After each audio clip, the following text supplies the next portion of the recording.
بس عید کے دن تو کوئی کام نہیں ہوتا, ویلے ہی ہوتے ہیں. اچھا جی جی, صبح عید کی نماز پڑھاتا ہوں, بیان ہوتا ہے عید کے دن, میں بیان بھی 5-10 منٹ کا کرتا ہوں.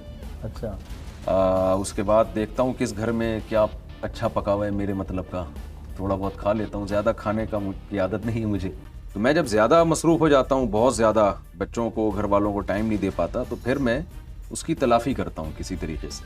بھائی انہیں کوئی کہیں آؤٹنگ پہ چلے گئے, کہیں اچھا گھومنے پھرنے چلے گئے, تو 1-2 دن ان کے ساتھ گزار لیے. کہیں بیرون ملک سفر میں بھی بہت دفعہ اپنے گھر والوں کو لے کر گیا ہوں, بہت دفعہ تو نہیں لیکن لے کر گیا ہوں میں. تو پھر سب کو اکٹھے سب کو لے کر گیا ہوں باری باری, نہیں اکٹھے نہیں, پھر میں نہیں جا سکتا اگر میں. آپ کو اگر کوئی سیاسی جماعت دعوت دے شمولیت کی تو کدھر جائیں گے؟ نہیں, میں تو کہیں بھی نہیں آؤں گا میں. نہیں, دینی مذہبی جماعتیں بھی اور ویسے تو ابھی میرے بچوں کی تعداد اور بڑھ گئی نا, تو ساری سیاسی جماعتیں مجھے کہیں گی بچوں سمیت آ جاؤ.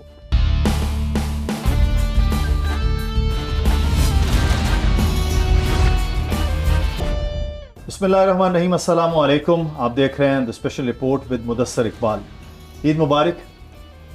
بہت سے لوگوں کے لیے آج جو عید کے دن ہے وہ مسرتوں خوشیوں کا دن ہوتا ہے, اور اس مسرتوں اور خوشیوں کے دن میں ہم چاہتے ہیں کہ جہاں کچھ معلومات اور باتیں, گفتگو ہنسی خوشی کے ساتھ آپ تک پہنچے, وہیں پر کچھ اہم شخصیات کے ساتھ آپ کی ملاقات ہونا بہت ضروری ہے.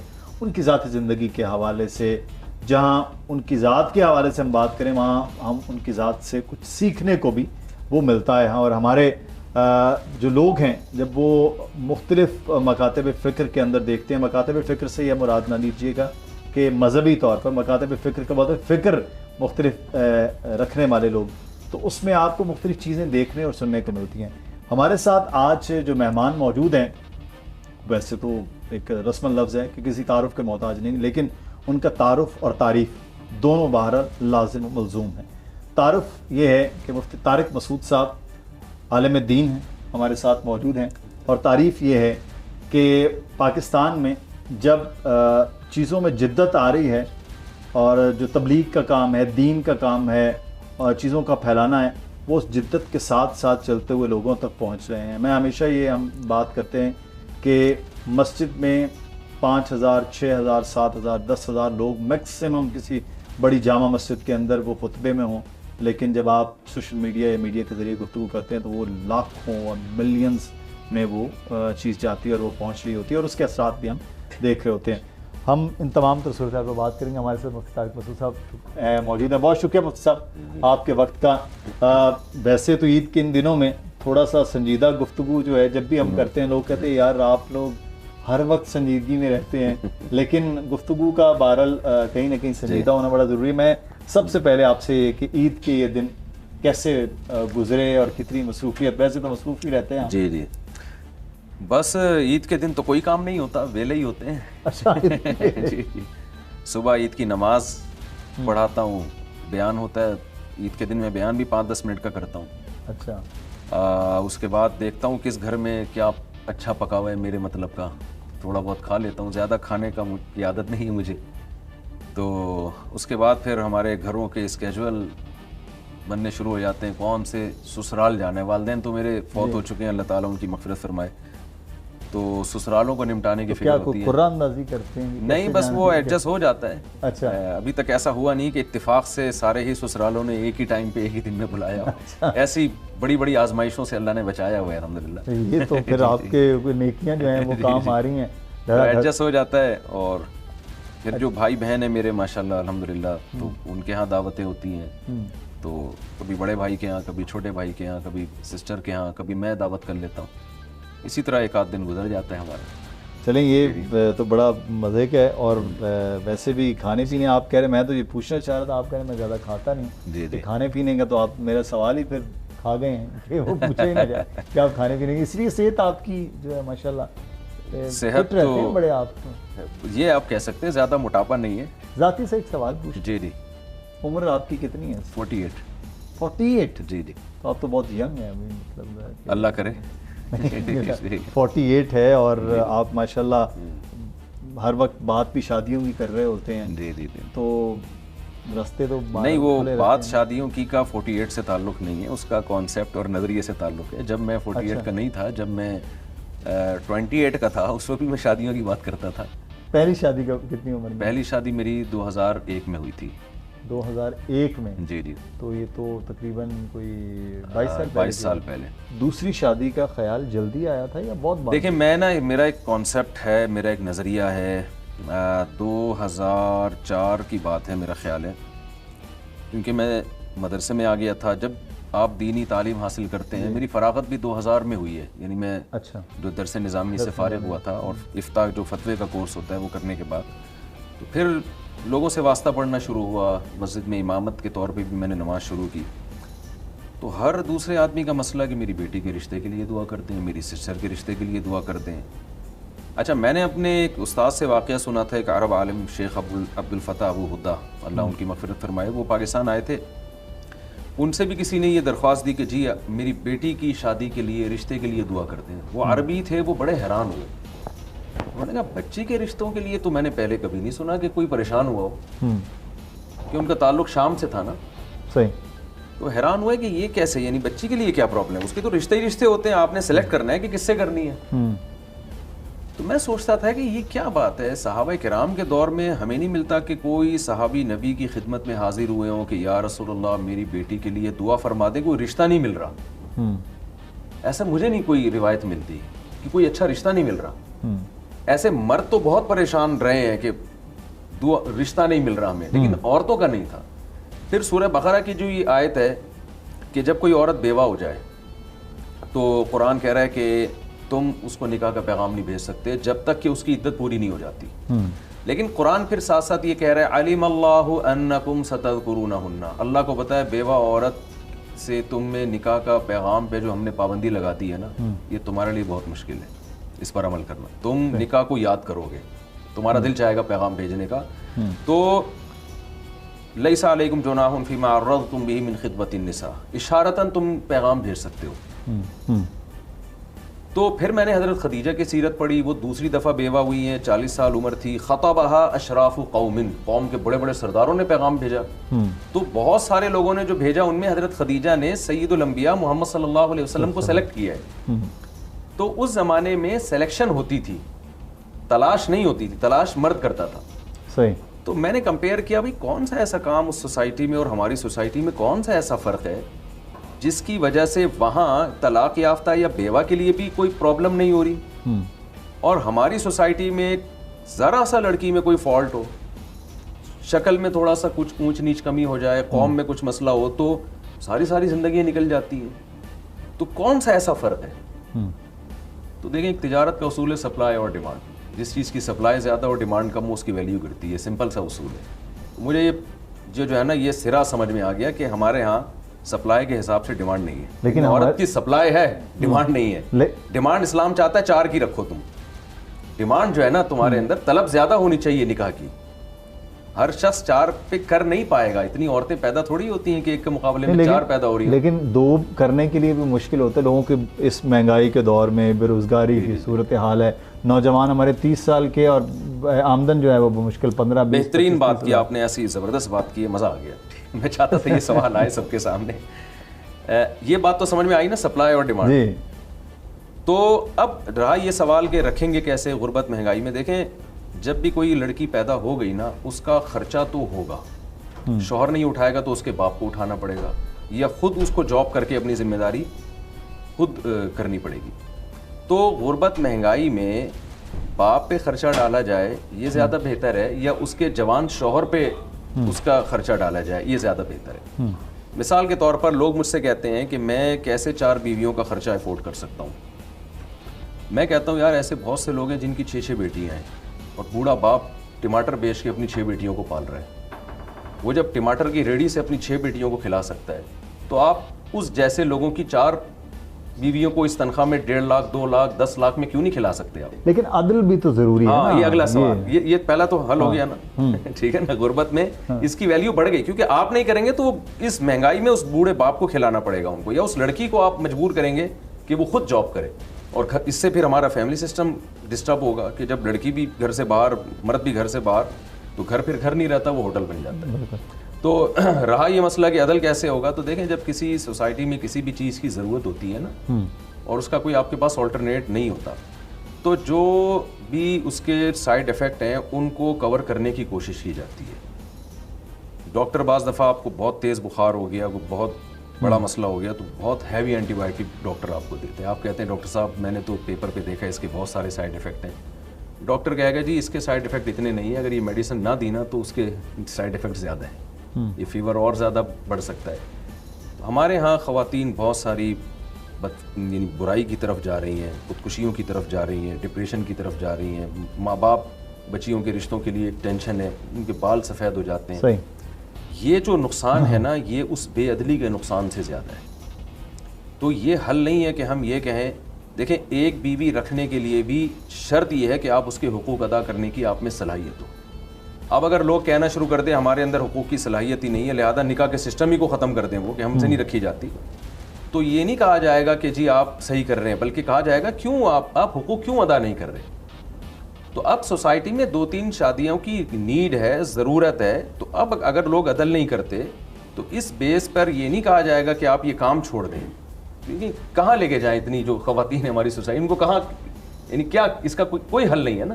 یا تو وہ یورپ والا سسٹم ہو, انہوں نے تو میرج سسٹم ہی سارا ختم کر دیا, اور وہ بھی 100-150 سال پہلے ان کے ہاں بھی تحریکیں چلی ہیں, ایک سے زیادہ نکاح کو فروغ دیا جائے ورنہ ہمارا فیملی سسٹم تباہ ہو جائے گا.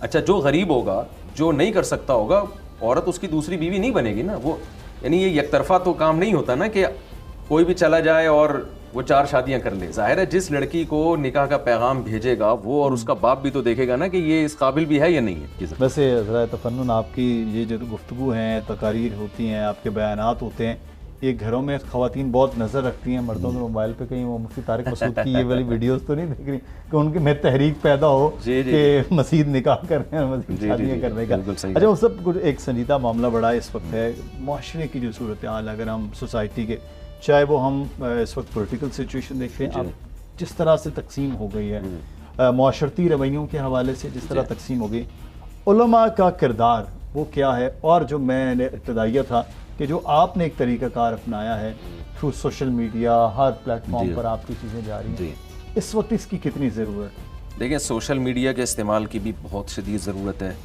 یہ تو ایسے ہی ہے جیسے جو سوشل میڈیا کا استعمال نہیں کرتے, ایسے ہی ہے جیسے ایک شخص جو ہے وہ اپنی بات ایک میڈیا کے ذریعے کروڑوں اربوں لوگوں تک پہنچا دیتا ہے, اور دوسرا کیا کر رہا ہے کہ وہ جی گدھے پہ بیٹھ کے جائے گا. وہ کہے گا کیونکہ 1400 سال پہلے نبی نے جو تبلیغ کی ہے وہ سوشل میڈیا کا استعمال نہیں کیا, لہذا میں اسی طریقے سے دین کو پھیلاؤں گا جس طرح نبی نے پھیلایا. بھائی نبی کے دور میں جو اس وقت کے وسائل اور ذرائع تھے نبی نے وہ استعمال کیے. آپ جہاز میں سفر کر کے جاتے ہیں, جب امریکہ جانا ہوتا ہے تبلیغ کے لیے آپ نے, یا لندن جانا ہوتا ہے, یا مکہ مدینہ حج کے لیے جانا ہوتا ہے آپ نے, تو اس دور کے ذریعے کو آپ استعمال کرتے ہیں نا. تو اب جہاز سے بھی زیادہ جو تیز ترین ذریعہ ہے وہ یوٹیوب ہے, وہ فیس بک ہے, وہ ٹیلی ویژن کے جو چینلز ہیں وہ ہیں. تو ان چینلز کو استعمال نہ کرنا, ان ذرائع کو استعمال نہ کرنا, یہ تو میں سمجھتا ہوں اس حماقت ہی کہا جائے گا اس کو, اور کچھ بھی نہیں. لیکن اب یہ بھی تنقید بہت زیادہ ہو رہی ہے کہ یہی علماء کرام ہے, پہلے کیمراز پر, ٹی وی پر, فیس بک, یوٹیوب سب پر فتوے لگا رہے ہوتے تھے, سب کو جو ہے وہ حرام بھی اور ناجائز بھی اور مکروہ بھی کہا جا رہا ہے. اب تمام علماء کے اپنے چینلز بن گئے ہیں, چاہے وہ ٹی وی ہو چاہے وہ یوٹیوب ہو. تو دیکھیں اس میں تھوڑا سا مبالغہ زیادہ کیا جاتا ہے. مجھے یوٹیوب کے خلاف یا فیس بک کے خلاف کسی ریلائبل دینی ادارے سے اب تک کوئی فتویٰ میں نے ہوتا یہ ہے نا کہ کچھ بھی کوئی بھی شخص اٹھ کے فتویٰ دے دیتا ہے تو لوگ اس کو سمجھتے ہیں یہ سارے علماء کا فتویٰ ہے. لیکن اب یہ آپ کو پتہ ہے 8-10 سالوں میں ایک پوری ایک انقلاب آیا ہے سوشل میڈیا کا, پوری دنیا میں میڈیا کا انقلاب آیا ہے سوشل میڈیا کے آنے کے بعد. تو اس کے بعد پھر علماء میں سنجیدگی سے غور ہوا, دارالعلوم کرنگی میں اجلاس ہوا, ہمیں بھی اس میں جانے کا موقع ملتا تھا کہ بھئی یہ جو ہے اس کی تصویر ہونے پر ایک اچھی بحث کی جائے. سائنسدانوں کو بلایا گیا اور اس میں جو ہماری رائے بنی وہ یہی کہ یہ اس تصویر میں داخل ہے نہیں, کیونکہ نبی صلی اللہ علیہ وسلم نے جو تصویر کو حرام قرار دیا مزاحات لخلق اللہ, اللہ کی تخلیق کی مشابہت, یہاں کوئی تخلیقی عمل نہیں ہو رہا. یہ تو وہی منظر ہے نا جو کیمرے میں دکھایا جا رہا ہے, جو اللہ کا بنایا ہوا منظر ہے. تو یہ بہت ساری بحثیں ہوئی ہیں اس پر. تو ابتدا میں اختلاف تھا, اس میں واقعی اختلاف تھا, اتفاق پہلے بھی نہیں تھا. ایسا نہیں تھا کہ تمام علماء کا ایک متفقہ فیصلہ تھا کہ یہ حرام ہے, ایسا نہیں ہے. اختلاف تھا اور اس اختلاف کی میں نے آپ کو وجہ بتائی. اچھا، ایک اختلاف سے بات یاد آ گئی، آپ کا ایک اختلاف رہا، وہ بھی علمی ایک اختلاف ہے اور علماء کے درمیان ہوتا آیا ہے اور ہوتا رہے گا آئندہ بھی. انجینئر محمد علی مرزا کے حوالے سے اگر آپ کو برا نہ لگے تو میں سوال کرنا چاہوں. تو انجینئر مرزا صاحب کے ساتھ آپ کا جو بھی معاملہ تھا سوشل میڈیا پہ لوگ دیکھیں، لیکن ابھی ان پر غداری کے اور توہین رسالت کے اور اس قسم کے جو الزامات، اور ان پر تو کیس بھی ہوا، اس کے حوالے سے مفتی طارق مسعود صاحب کا کیا؟ دیکھیں، میرا موقف میں ممبر پہ بھی بیان کر چکا ہوں اور میں نے رمضان میں اس پہ کلپ بھی ریکارڈ کروایا تھا. یہ جو قتل و غارت کے فتوے ہیں نا، یہ بالکل ناجائز ہیں اور میں تو کہتا ہوں جو اس طرح کے شدت والے فتوے تھے ان کے خلاف FIR کٹنی چاہیے. کیونکہ آپ ابھی ماضی میں دیکھیں نا، وہ سیالکوٹ کا کیس ہوا توہین رسالت کے نام پہ، اس کو ایک بیچارے نے اسٹیکر، وہ غیر مسلم کو کیا پتا کہ اس اسٹیکر پہ کیا لکھا ہوا، کتنا برا امیج پاکستان کا دنیا کے سامنے گیا ہے. تو یہ جو شدت ہے نا، اس کو اڑا دو، اس کو مار دو، اس کو یہ کر دو، وہ کر دو، یہ بالکل ختم ہونا چاہیے، چاہے کوئی بھی ہو. انجینئر علی مرزا کی بات نہیں، میں کہتا ہوں یہ کام قادیانی کے لیے بھی جائز نہیں کہ آپ کسی قادیانی کو قتل کر دیں، حالانکہ وہ سب کے نزدیک کافر ہیں. لیکن یہ قتل و غارت، پنشمنٹ، یہ گورنمنٹ کا کام ہے. آپ کی عدالتیں ہیں، آپ کا قانون بنا ہوا ہے. اگر آپ کو کسی قانون پر اعتراض ہے کہ قانون ٹھیک نہیں ہے تو اسمبلی کے ذریعے اس قانون کو چینج کرنے کی کوشش کریں، جو بھی اس کا ایک طریقہ ہے. پاکستان کا قانون الحمدللہ جو پہلی شق ہے، قرآن و سنت کے خلاف کوئی قانون نہیں بنے گا. حاکم اعلیٰ اللہ ہے، یہ بہت ایک بہترین ایک یعنی آئین کا ایک حصہ ہے اور یہ اتنا زبردست پاکستان کے آئین میں یہ شق ہے کہ اس کو اسمبلی میں 100% افراد مل کے بھی چینج نہیں کر سکتے. یعنی میں لوگوں سے کہتا ہوں کہ پاکستان ایسا خاندانی اسلامی کنٹری ہے کہ اس کے پاس اسلام کے علاوہ کوئی آپشن بچا ہی نہیں ہے. امپلیمنٹ کا مسئلہ ہوتا ہے. اسمبلی میں لوگ کیا کرتے ہیں، جب کوئی ناجائز قانون بنانا ہوتا ہے اس کو مشرف و اسلام کر کے نا اس کو تھوپ دیتے ہیں عدالتوں میں. تو اس کے لیے ایک اسلامی نظریاتی کونسل ہے اور ایک پروسیس ہے. تو جہاں بھی توہین کا مسئلہ آئے گا یا گستاخیوں کا مسئلہ آئے گا، اس میں جو جتنے بھی مذہبی اسکالرز ہیں وہ زبان میں یہ دیکھیں کہ میری اس بات کا کیا مطلب نکلے گا اور اس کا کیا سائیڈ ایفیکٹ ہوں گے. تو علمی اختلاف رہا ہے، رہے گا.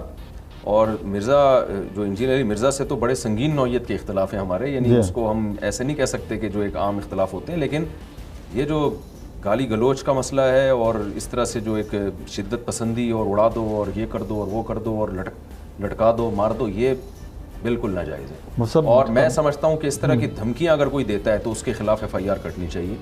پاکستان جیسے کوئی توہین کرتا ہے تو اس کے خلاف بھی کٹنی چاہیے، پھر جج فیصلہ کرے گا کہ یہ توہین ہے بھی کہ نہیں ہے. یہ جو گفتگو آپ یہاں لاکھوں لوگ دیکھ رہے ہیں، سوشل میڈیا کے ذریعے کروڑوں لوگ تک پہنچے گی، یہ گفتگو علماء کرام ان شدت پسندوں کے ذہنوں کو کیوں نہیں بدل پا رہے ہیں کہ جو اس طرح سے، شدت پسندوں کے ذہنوں کو بدلنا علماء کا کام نہیں ہے، گورنمنٹ کا کام ہے. علماء تو اسپیچ کرتے ہیں، جتنے بھی علماء ہم نے دیکھے ہیں سنجیدہ علماء، کبھی ان کی ہم نے شدت پسندی کے جو چیزیں ہیں وہ بھی علماء سے آ رہی ہوتی ہیں. دیکھیں، قانون ہے توہین کا، الحمدللہ اچھا قانون بنا ہوا ہے. یہ ہونا چاہیے کہ FIR جب آپ جاتے ہیں تھانے میں تو SHO پہ دباؤ نہ ہو اتنا کہ وہ یہ دیکھ رہے کہ یار FIR بنتی نہیں ہے، پھر بھی میں نے کاٹنی ہے ورنہ مجھے کاٹ دیں گے. یہ جب کورٹ میں کیس چلتا ہے تو جج کرے حقیقت میں کہ یہ واقعی اس نے توہین کی ہے کہ نہیں کی. میرے سامنے ایک ایسا کیس آیا جو مجھے وکلا نے بتایا اور میرے ریلیٹیو ہیں، وہ جھوٹ نہیں بولتے. وہ یعنی ایسا نہیں ہے کہ انہوں نے کچھ، کیونکہ وہ تو کیس بھی ختم ہو چکا تھا نا، وہ مجھ سے کیوں جھوٹ بولتے، کہ کہہ رہے ہیں ہمیں 100% یقین ہو گیا تھا کہ اس شخص نے توہین نہیں کی ہے، کیونکہ جو گواہوں نے بیان دیا تھا نا، ہم نے وہ جگہ جا کے دیکھی، وہ لوکیشن جا کے دیکھی، اس حساب سے وہ عمل بنتا ہی نہیں تھا جو عمل اس کے کھاتے میں ڈالا گیا ہے. اس کا کسی شخص سے ذاتی جھگڑا چل رہا تھا، پیسوں ویسوں کا کوئی جھگڑا تھا، تو اس نے اس کو دھمکی دی کہ میں تجھ پہ توہین کا کیس ڈال دوں گا، توہین رسالت کا. اور پھر پبلک کو جمع کیا، بھائی اس نے نبی کو یوں کہا ہے، نبی اس طرح نا اپنی وہ ایک ٹھڑک نکالی، اپنے ایک ذاتی دشمنی. اور کہہ رہے ہیں ہم مجبور اتنا ہو گئے تھے کہ اگر ہم، کہہ رہے میں اس کی طرف سے وکیل تھا لیکن مجھے ڈر ہو گیا تھا کہ یہ جو کورٹ کے باہر پبلک کھڑی ہوئی ہے نا، اس نے پہلے میری بوٹیاں بنانی ہیں، پھر جج کو مارنا ہے اور پھر وہ اس بندے کو مارنا. تو جب اتنا دباؤ ہوتا ہے، اور یہ سارے جنونی، سارے وہ نبی کے عشق میں ان کے خیال کے مطابق پاگل ہوئے گئے. تو پاگل ہونے کی کسی کو بھی اجازت نہیں بھائی، نہ نبی کی محبت میں اور نہ اللہ کی محبت میں. ایک جو ہم کہتے ہیں نا اللہ کی محبت میں پاگل ہو جاؤ، وہ پاگل مجازن کہا جاتا ہے کہ اللہ کی بہت زیادہ محبت ہونی چاہیے، نبی کی بہت زیادہ محبت ہونی چاہیے، لیکن سچی مچی کہیے آپ پاگل ہو جائیں تو پاگلوں کے لیے نہیں ہے. قرآن بار بار کہتا ہے کہ یہ جو جنت ہے نا یہ اہل عقل کے لیے، یہ پاگلوں کے لیے نہیں ہے. ان فی ذلک لآیات لأولی الالباب، اہل عقل کے لیے. عقل و دانش کا تقاضا یہ ہے کہ جب ایک کیس ہے، ملک میں قانون ہے، تو جج کو آپ جج کرنے دیں، اس کو ذہنی دباؤ سے بالکل آزاد ہو کے فیصلہ کرنے دیں. وہ فیصلہ کرے گا کہ اس نے توہین کی ہے یا نہیں کی ہے، اور پھر اس کے بعد وہ فیصلہ کرے گا کہ اس کی سزا آئین کی روشنی میں کیا بنتی ہے. بہت خوبصورت بات کی ہے کوئی، اور اس چیز کی ہی ضرورت ہے معاشرے کے اندر کہ ان چیزوں کو سمجھیے کہ آئین قانون کے مطابق کیا معاملہ. ہمیں ایک بریک لینا ہے، بریک کے بعد واپس آئیں گے تو مزید بات ہوگی. جی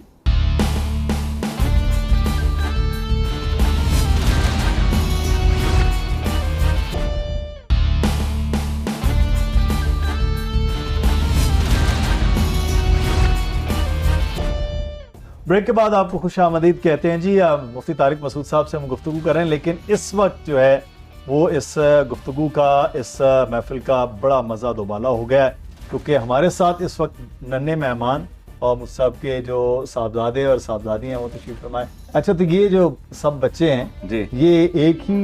نہیں، یہ الگ چینل سے ہے. اچھا یہ دونوں کا چینل الگ ہے، یہ بھائی اور بہن، وہ والا چینل الگ ہے. اچھا الگ الگ چینل. جی ایک چینل والا سلسلہ نہیں ہے آپ کا، ویسے اپنا چینل، لیکن یہاں الگ الگ چینل آپ نے مطلب سب چینل ہیں. یہ ماشاءاللہ چاروں میرے بچے، لیکن ان کے چینل الگ ہیں.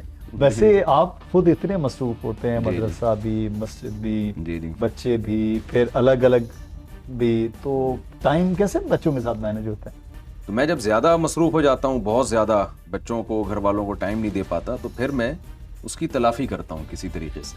بھائی انہیں کوئی کہیں آؤٹنگ پہ چلے گئے، کہیں اچھا گھومنے پھرنے چلے گئے تو ایک دو دن ان کے ساتھ گزار لیے. کہیں بیرون ملک سفر میں بھی بہت دفعہ اپنے گھر والوں کو لے کر گیا ہوں، بہت دفعہ تو نہیں لیکن لے کر گیا ہوں میں. تو پھر سب کو اکٹھے سب کو لے کر گیا ہوں باری باری. نہیں اکٹھے نہیں، پھر میں نہیں جا سکتا، اگر میں پھر مجھے یہیں رہنا پڑے گا. صحیح. سب سے بڑے اور سب سے چھوٹے میں ایج کیا؟ دیکھیں جو میرے پاس اللہ کا شکر ہے ہر سائز کا بچہ ہے. ہر سائز. فیملی پلاننگ والوں کو بہت غصہ آ رہا ہوگا، ان سے پیش کی معذرت. یہ یعنی اللہ کا شکر ہے. یعنی میرے جو بڑا بیٹا ہے وہ 21 سال کا، پھر 19 سال، پھر 17، پھر 18. تو بچی میری 2 بیٹیاں میری شادی شدہ ہیں الحمدللہ، ایک کی اولاد بھی ہے الحمدللہ. اور پھر جو بیٹا بھی اس نے قرآن سنایا یہاں الحمدللہ، اس کی عمر 11 سال ہے، ایک کی 10 سال ہے. تو یہ تو 4 جو ہے نا، ان سے بھی ایک چھوٹا اور بھی ہے ان سے. اچھا اس کا بھائی ہے، وہ زیادہ چھوٹا تھا، اس کو نہیں. تو میں نے صرف ایک یوں سمجھے کمپنی کی مشہوری کے لیے 4 بچے لا کے سامنے بٹھا دیے. لیکن ماشاءاللہ آپ کے بچے بھی بہت خوبصورت ہے اور بڑے نہیں. میرے بچے ماشاءاللہ سارے ٹیلنٹڈ ہیں. یہ جو لوگ کہتے ہیں اتنے بچے پل نہیں سکتے، یہ بالکل غلط ہے. یہ میں نہیں کہتا، یہ یو کے جو ڈاکٹرز ہیں، جو بہت یعنی بڑے بڑے چائلڈ اسپیشلسٹ، جو یعنی بچوں کی نفسیات جاننے والے ڈاکٹر، میں نے اپنی کتاب میں ان کے حوالے نقل کی. وہ کہتے ہیں بچے کو اپنے قریب العمر بچہ چاہیے. اب ظاہر ہے ایک زوجہ سے نہیں ہو سکتے اس طرح، وہ تو صحت کا بھی اس میں خیال کرنا پڑتا ہے، بہت ساری چیزیں. تو آپ کی جب زیادہ بیویاں ہوتی ہیں تو یہ آپ کو بہت فائدہ ہوتا ہے. یہ تھیری صرف اور صرف زیادہ بیویوں میں ظاہر ہے، ایسا تو نہیں ہو سکتا نا کہ آپ 16 بچے آپ کے ایک بیوی سے پیدا ہو جائیں. ممکن تو یہ تو میرا خیال ہے ممکن نہیں ہے. تو یہ جب ہی ہو سکتا ہے کہ جب آپ کی زیادہ شادیاں. اچھا بچوں سے کچھ بات کرتے ہیں. ہادیہ تو بہت چھوٹی ہے ابھی، تو یہ تو ویسے ہی بڑی خوبصورت. ہادیہ سے پوچھیں، ہادیہ آپ نے کھانا کیا کھایا؟ کیا کھانا کھایا آج؟ بھی تھوڑی سی آپ سے گھبرائی ہوئی ہے. اس سے جب بھی پوچھو کیا کھایا تو اس کو آلو مٹر یاد ہو گیا. اچھا آلو مٹر یاد ہو گیا اس کو. ثنا ماشاءاللہ ہمارے ساتھ بڑی پیاری سے آپ کی بیٹی بیٹھی. ثنا مجھے بتا رہے تھے آپ کو کچھ سنانا ہے مجھے آج، کیا سنانا چاہ رہی ہیں؟ اچھا سناؤ اللہ کے نام. تو آپ بھی احمد اور یحییٰ آپ کو بھی آتے ہیں اللہ کے نام؟ چلیں پھر مل کے پڑھتے ہیں. چلو شاباش، خوبصورت کلام. چلو سب مل کے پڑھو.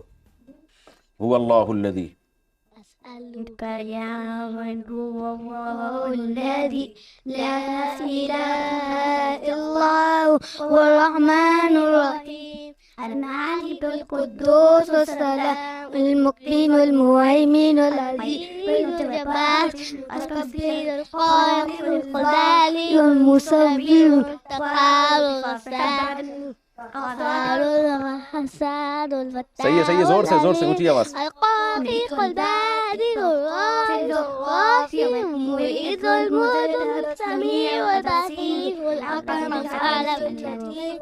اتنا آہستہ آواز یار, گھر میں تو بڑے چھل رہے ہوتے ہو. آج تھوڑا سا کیمرے کا روب ہے. مائک اور کیمرے کے وجہ سے اب شرارتیں کرتے ہیں. یا آپ تو بڑے شرارتی سے بچے لگ رہے ہیں. کبھی مار پڑی؟ کبھی نہیں مار پڑی. ہاں امی سے, وہ تو یونیورسل ہے نا, سب کو پڑتی ہے, وہ تو ہمیں بھی پڑی ہوئی ہے. اچھا عیدی آپ کو سنا, آپ کو عیدی مل گئی ہے؟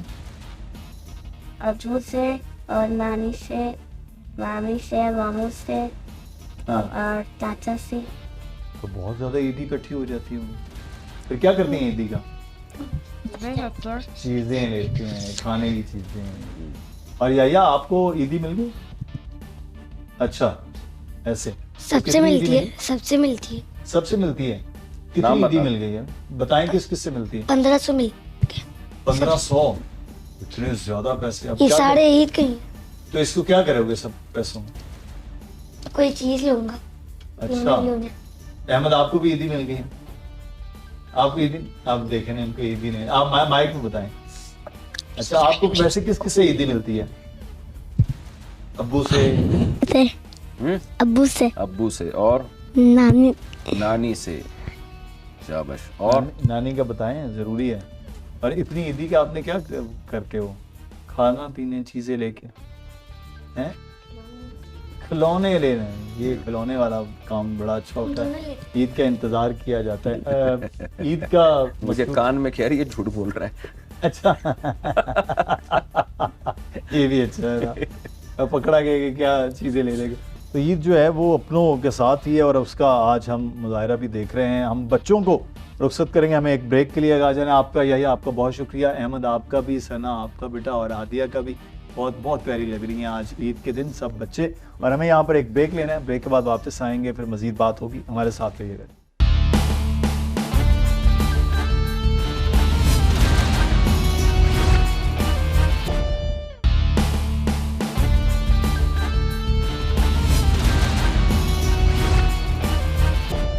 بریک کے بعد آپ کو خوش آمدید کہتے ہیں. مفتی صاحب ایک چیز یہاں کہ اس وقت ملک بڑا بحرانوں کا شکار ہے, سیاسی بھی, آئینی بھی, معاشی بھی. اگر فرض مال کہ حکومت جو ہے وہ مفتی طارق مسعود صاحب کو دے دی جائے تو کیا آپ سمجھتے ہیں کیسے؟ میرا وہ نا ایک ٹک ٹاک پہ آج کل لوگوں نے بڑا ایک وہ بنایا ہوا ہے کہ میں کہیں بیان میں کہہ رہا ہوں کہ میں ابھی آپ لوگ کو 4 شادیوں کا آرام سے کہتا ہوں, میں اگر وزیر اعظم بن گیا تو ڈنڈے مار مار کے شادی کراؤں گا. تو پیچھے نعرے لگانے لڑکے. تو ابھی میرے لیے بہترین ٹائم ہے الیکشن کا. اگر میں کھڑا ہو گیا نا الیکشن کے ووٹ تو پھر آپ کو مردوں کے ووٹ میرے پاس ہی آئیں گے. آپ کو اگر کوئی سیاسی جماعت دعوت دے شمولیت کی تو کدھر جائیں گے؟ نہیں میں تو کہیں بھی نہیں آؤں گا. میں نہیں, دینی مذہبی جماعتیں بھی اور ویسے تو ابھی میرے بچوں کی تعداد اور بڑھ گئی نا, تو ساری سیاسی جماعتیں مجھے کہیں گی بچوں سمیت آ جاؤ. تو یہ تو دعوت اور اچھا ہے نا. وہ ہے نا, وہ ایک صاحب کے 20-25 بچے تھے نا, تو وہ مجھے بتا رہے تھے ان کی والد صاحب کی 4 شادیاں تھیں, تو ان کے جو مجھے بتانے والے وہ انہی کا بچہ ہی تھا. تو کہہ رہے جب بھی الیکشن ہوتے ہیں نا تو ہر سیاسی جماعت ہمارے والد کو جتنی عزت دیتی ہے اتنی کسی کو نہیں دیتی. کہتے ہیں یار 20-25 ووٹ تو انہی کے گھر سے ہمیں ملیں گے. آپ کو تو ٹکٹ بھی مل تو ٹکٹ بھی مل سکتا ہے, اور جو ہے ہمارے ایک ووٹنگ پاور بھی ہے. لیکن میں ان بکھیڑوں میں پڑھتا نہیں ہوں. جو میرا کام ہے وہ رپورٹ تو دیتا ہوں میں, لیکن جو میرا کام ہے تدریس, بیانات اور ٹریولنگ, یہ کام سارا رہ جائے گا. اور ظاہر ہے کچھ ملے گا بھی کچھ نہیں ہمیں. کوئی سیاسی سطح پہ ہماری کوئی ایسی ویلیو ہے نہیں کہ ہمیں کچھ لوگوں سے اس لحاظ سے امید ہے. وہی ہے نا کوا چلا ہنس کی چال اور اپنی بھی بھول گیا, تو وہ ہوگا. تو اگر ہم اس وقت ملک کی صورتحال آپ کریں, میں بہتر ہو جائے گی, حالات اچھے ہو جائیں گے, کوئی امید؟ دیکھیے پاکستان کا ایک ایسا ملک ہے کہ ہم بچپن سے سنتے آ رہے ہیں کہ حالات خراب ہیں, نازک دور سے گزر, بہت ہی خطرناک دور سے ہم گزر رہے ہیں. بچپن سے ہی ہم سنتے آ رہے ہیں, لیکن اللہ کا شکر ہے پھر بھی چل ہی رہے ہیں, کھا ہی رہے ہیں. کچھ نہ کچھ حالات ٹھیک ہو ہی جاتے ہیں. تو ہمیں امید ہے انشاءاللہ یہ ملک اسلام کے نام پہ بنائے اللہ تعالیٰ. اور دیکھیں پاکستان کا معاملہ ایسا ہے نا, پاکستان کو کچھ ہوا نا تو بہت سارے ملک ڈوب جائیں گے. ہماری آرمی چاہے جیسا بھی جو بھی کہیں آپ اس کو, لیکن ایک پاورفل آرمی ہے. بہت سارے اسلامی کنٹریز کو ہماری ضرورت ہے, فوج کی ضرورت ہے, وہ آپ کو ڈوبنے نہیں دیں گے. تو ملک جو ہے ایک ایسی مثال ہے ہماری کہ ایک آدمی قرضہ لے کے بھاگا ہوا ہو, تو جس کا قرضہ لے کے بھاگا ہوا ہے نا وہ نہیں مرنے دے گا آپ کو, بولے گا بھائی تو ہم اگر گئے نا تو بہت سارے کنٹری تباہ ہو جائیں گے. ہمارا علاج تو ہماری جو عسکری ایک پاور ہے نا, ایک عسکری ایک ایٹمی طاقت ہے اور ایک مضبوط فوج ہے ہمارے پاس, یہ ایک بہت اچھا ایک ہمارا یعنی ملک کے لیے پلس پوائنٹ ہے, اور شاید اسی پلس پوائنٹ کی وجہ سے ہم بچے ہوئے ہیں. تو پھر پاورفل جو آپ کی خواہش ہے, ہر پاکستانی کی خواہش ہے, وہ جو پاورفل کوئی حکمران آئے وہ تو پھر آتا ہو جمہوری سطح پہ بھی آ سکتا ہے, لیکن آئے نا ایک جیسے میاں نواز شریف صاحب جب آئے تھے تو بھاری اکثریت سے جیتے تھے, ان کو چلتے رہنے دینا چاہیے تھا. ابھی عمران خان تھا تو اس کو آپ ٹائم مکمل کرنے دیتے بھائی. تو جب کوئی گورنمنٹ اپنے ٹائم ہی نہیں مکمل کرنے دیں گے آپ اس کو, تو کیا پتا چلے گا کون اچھا تھا کون برا تھا. تو جب میاں نواز شریف صاحب تھے نا, ان کو جو معزول کیا گیا تو وہ بھی غلط تھا میں سمجھتا ہوں. سارا گوادر کا سارا پروجیکٹ کی ایسی کی تیسی ہو گئی, اگرچہ یہ آرمی کر رہی ہے لیکن ملک کو بہرحال پیچھے چلا جاتا ہے ملک آپ. تو کوئی اسٹیبل گورنمنٹ ہونی چاہیے, اس کو اپنا ٹائم مکمل کرنے دینا چاہیے. جو انڈیا میں دیکھ لیں نا آپ, انڈیا کتنی ترقی کر رہا ہے. حالانکہ مودی صاحب کوئی بھی میرا خیال ہے دنیا میں کوئی عقل مند آدمی مودی صاحب کو پسند نہیں کرے گا, لیکن بہرحال ایک اسٹیبل گورنمنٹ تو ہے نا, سسٹم تو ہے نا. دو دفعہ برا آدمی آ جائے گا تو دو دفعہ اچھا بھی آ جائے گا. ہمارے یہاں تو نہ اچھا آ رہا ہے نہ برا آ رہا ہے, کسی کو حکومت کرنی نہیں دی جاتی, تھوڑے دن چلتا ہے سسٹم اور وہ بیچ سے ہی تو خدا کے سہارے بڑا غرق ہوگا. اللہ کے سہارے پہ چل رہے ہیں. میں سمجھتا ہوں کہ اس وقت پاکستان کو ضرورت ہے کوئی اسٹیبل گورنمنٹ ہو, بہت مضبوط گورنمنٹ ہو, یہ بہت ضروری ہے, اور اس کو ٹائم مکمل کرنے دیا جائے, 5 سال اس کو مکمل کرنے دیا جائے. اب مجھے یہ بتائیے, آپ 4 شادیوں کے حوالے سے کتنے لوگوں نے آپ کے کہنے, بلکہ میں تو تبلیغ کا لفظ استعمال کروں, آپ کی اس تبلیغ پر کتنے لوگوں نے 4 شادیاں کی؟ بہت سارے لوگوں نے کی. اچھا. اور میں آپ سے ایک بات بتاؤں, آپ جو کہتے ہیں نا, لوگ کہتے ہیں کہ خواتین مجھ سے ناراض ہیں, جو خواتین خوش ہیں نا وہ خوش بھی بہت زیادہ ہیں. دعائیں دے بہت ساری خواتین جن کی شادی ہو گئی, کسی کی دوسری بیوی بن گئی, کسی اچھے آدمی کی تیسری بن گئی, وہ دعائیں دیتی ہیں. بہت سی خواتین کی کالز آئی ہیں. میں نے پہلے بھی 2-3 دفعہ میڈیا پہ واقعہ بتا چکا ہوں, بیچ روڈ پہ گاڑی روک کر خاتون گاڑی سے نکلی اور میرا شکریہ ادا کیا کہ مجھے نکاح کی امیدیں ختم تھی, میں برائی کی طرف جا رہی تھی. میرے میاں آپ کے بیان سنتے تھے, انہوں نے مجھ سے تیسری شادی کی ہے, میرے بچوں کو رکھا انہوں نے, مجھے ایک اچھا شوہر مل گیا, میری تنہائی دور ہو گئی, مجھے ایک اچھا گھر مل گیا, اور وہ بتا رہی ہے گاڑی بھی مجھے میرے شوہر نے لے کے دی ہے. آپ کہہ رہے ہیں غربت ہے, لیکن ہر ایک کے لیے تو نہیں ہے نا. ایسے بھی لوگ نہیں ہیں پاکستان میں جو 1 کروڑ روپے کما رہے ہیں, 50 لاکھ روپے کما رہے ہیں. تو بہت سی خواتین کو اللہ کا شکر ہے ٹھکانہ ملا ہے. بہت مردوں نے کی ہیں شادیاں, ٹھیک ہے ان میں کچھ نالائق بھی تھے جنہوں نے کر کے نبھایا نہیں ہے, ظلم کیا ہے, ایسے بھی تھے, لیکن الحمدللہ ایسے بھی بہت سارے لوگ ہیں جنہوں نے کی اور نبھایا اور الحمدللہ اچھی زندگی گزار رہے ہیں, بہت ہیں. بہت شکریہ مفتی طارق رسول صاحب, آپ سے گفتگو کرتے ہوئے وقت کا پتہ نہیں چلتا کہ انشاءاللہ پھر کبھی زندگی میں ملاقات رہے گی. جناب آپ پروگرام دیکھا ہے, اپنا خیال رکھیے گا. آپ کی رائے کیا ہے جب آپ یوٹیوب پہ یہ پروگرام ہمارا فیس بک پہ دیکھیں گے تو اپنی رائے کا اظہار ضرور کیجیے گا, اور آپ ضرور سوالات رکھیے گا کہ نیکسٹ کوئی نشست ہم انشاءاللہ ٹائم لیں تو آئیں تو